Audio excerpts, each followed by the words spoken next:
आइए।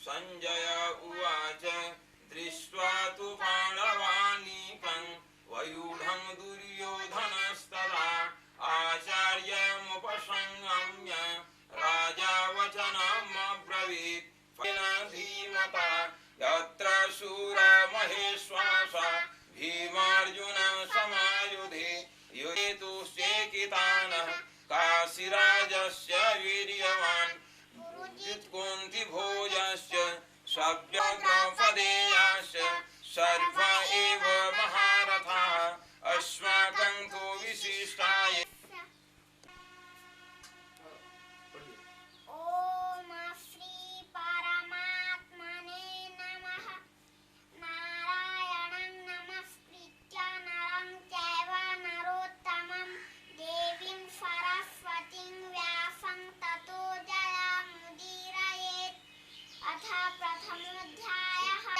दृष्ट्वा तु पाण्डवानीकं व्यूढं दुर्योधनस्तदा आचार्यमुपसंगम्य राजा वचनमब्रवीत् द्रुपदपुत्रेण तव शिष्येण धीमता अत्र शूरा काशीराजश्च वीर्यवान् पुरोजित् कुन्तिभोजश्च शैव्यश्च नरपुङ्गवः युधामन्युः सौभद्रो द्रौपदेयाश्च सर्व एव महारथाः अस्माकं तु सर्वे युद्धविशारदाः अपर्याप्तं तदस्माकं बलं भीष्माभिरक्षितं पर्याप्तं त्विदमेतेषां बलं भीमाभिरक्षितम् अयनेषु च सर्वेषु यथाभावम्। रेडी रोल है। रेडी। भागवत जी, आप ये इस श्लोक को आप बताइए। जातस्य हि ध्रुवो जातस्य हि ध्रुवोर्मृत्युर्ध्रुवं जन्मामृतस्य च तस्मादपरिहार्येऽर्थेन त्वं शोचितुमर्हसि। ये किस श्री भागवतानंद बोलिएगा। अच्छा, श्री भागवतानंद गुरु नाम है इसका, स्कूल में भी उसने ही नाम है। रेडी रोल है। रोलिंग।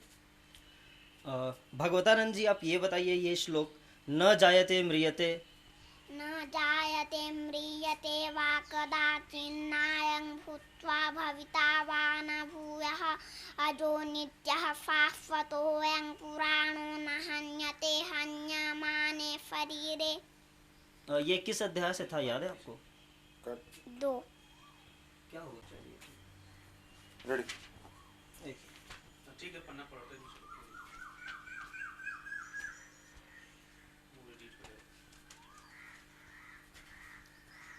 भगवतानंद जी, आप ये जन्म कर्म च मे दिव्यमेवं जन्म कर्म च मे दिव्यमेवं यो वेत्ति तत्त्वतः त्यक्त्वा देहं पुनर्जन्म नाति मामेति सोऽर्जुन। ये कौन से अध्याय से था? ये श्लोक 4था अध्याय से है।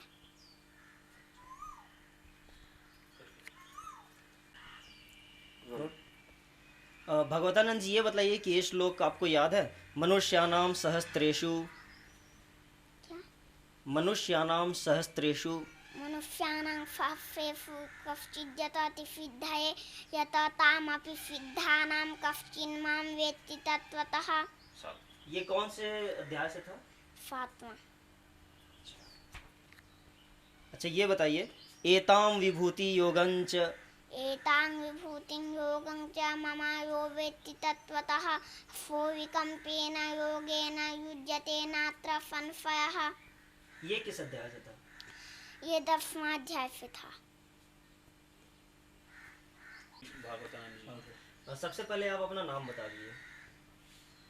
मेरा नाम श्री भागवतानंद गुरु है। अच्छा हमको तो क्या बोलिए, हमको तो। आप किस कक्षा में पढ़ते हैं और किस विद्यालय में? मैं डीएवी पब्लिक स्कूल में पढ़ता हूँ और किस कक्षा में? मैं फर्स्ट में। अच्छा ये बताइए कि आपको गीता कैसे याद हुआ? कौन सिखाया आपको? माताजी और पिताजी। कैसे रोज पढ़ते? कैसे? रोज अध्ययन करवाते थे। कब से? शुरू से। तो आपको पूरी गीता याद है? हाँ। अभी भी आप पढ़ते हैं? पूरा डेली पढ़ते हैं? हाँ। और क्या क्या करते हैं? और क्या क्या करते हैं आप? पढ़ने के अलावा क्या क्या करते हैं? खेलते हैं, कूदते हैं, क्या करते हैं बताइए। कौन खेल खेलते हैं आप? जो मन करे सो। अच्छा गीता के अलावा कौन किताबें पढ़ते हैं आप? हर की।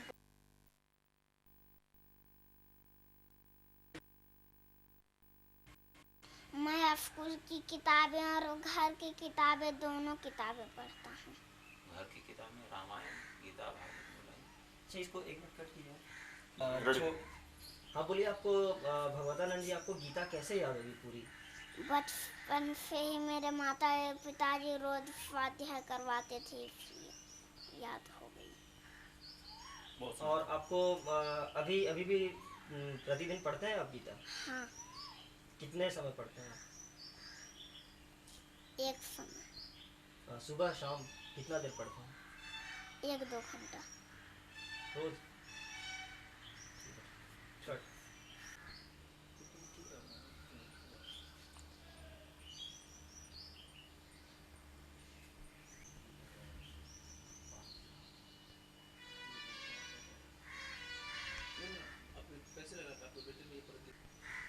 पंडित जी सबसे पहले अपना नाम बता दीजिए। मेरा नाम आचार्य शंकर दास गुरु है।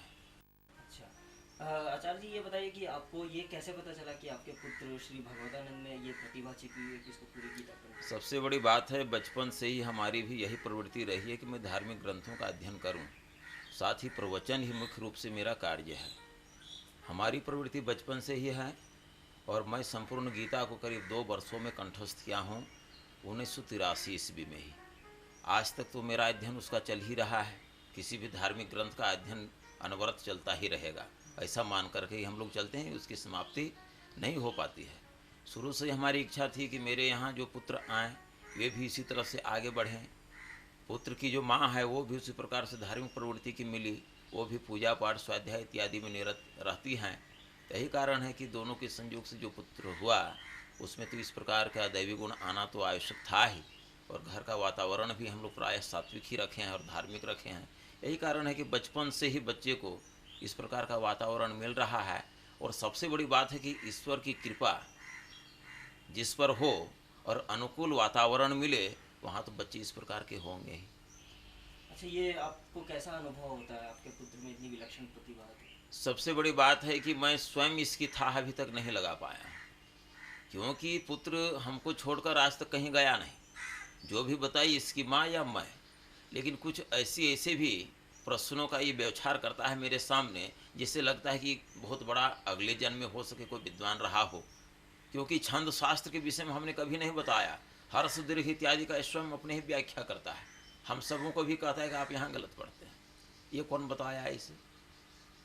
अर्जुन के विषय में, कृष्ण के विषय में इस प्रकार की कभी व्याख्यात्मक शैली में अपनी बात ये करता है, जो हम नहीं सोच पाते हैं कि शायद ये कोई विद्वान से कम की समकक्षता में इसकी वाणी को रखी जा सके।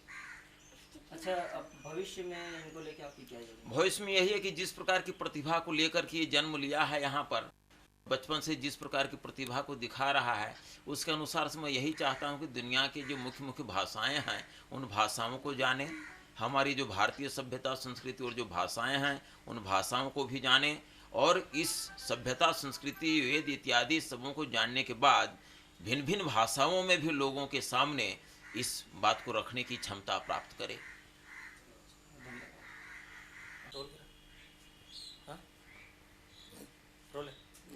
आप अपना शुभ नाम बता दीजिए। मेरा नाम ज्ञानमती देवी है।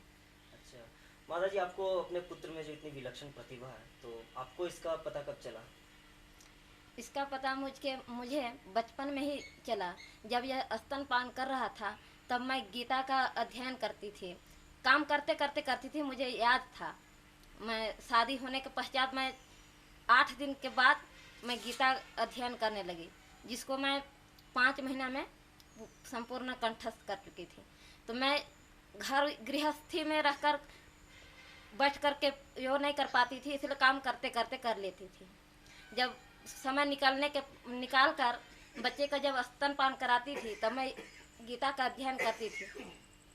तब मेरा बच्चा स्तनपान छोड़कर मेरे श्लोकों को सुनकर मुस्कुराता था, तो मैं बहुत ही प्रसन्न होती थी और अपनी माता की बात याद आ जाती थी। मेरी माता सुख सागर पढ़ा करती थी और हम लोगों को समझाया करती थी अभिमन्यु के विषय में, जो सुभद्रा गर्भवती थी और अर्जुन उनको गर्भावस्था में चक्रव्यूह भेदन बतलाए थे। यह बात मुझे अपने मन में बैठ चुका था और मैं इसको किसी से बताई नहीं। अपने परीक्षा लेने के वास्ते इस तरह से की। जब यह गर्भावस्था में था तो मैं गीता श्रीमद् भागवत महापुराण का अध्ययन किया करती थी। तो वही उसी से ही हाँ, वो गुण आ गए। धन्यवाद। श्री भगवतानंद गुरु जैसे विलक्षण प्रतिभा वाले पुत्र पाकर इनके माता पिता गौरवान्वित तो हैं ही, और उम्मीद है कि टेक 2। श्री भगवतानंद गुरु जैसे विलक्षण प्रतिभा वाले पुत्र पाकर इनके माता पिता गौरवान्वित तो हैं ही, और उम्मीद है कि भगवतानंद से आने वाली पीढ़ी को भी एक प्रेरणा मिलेगी।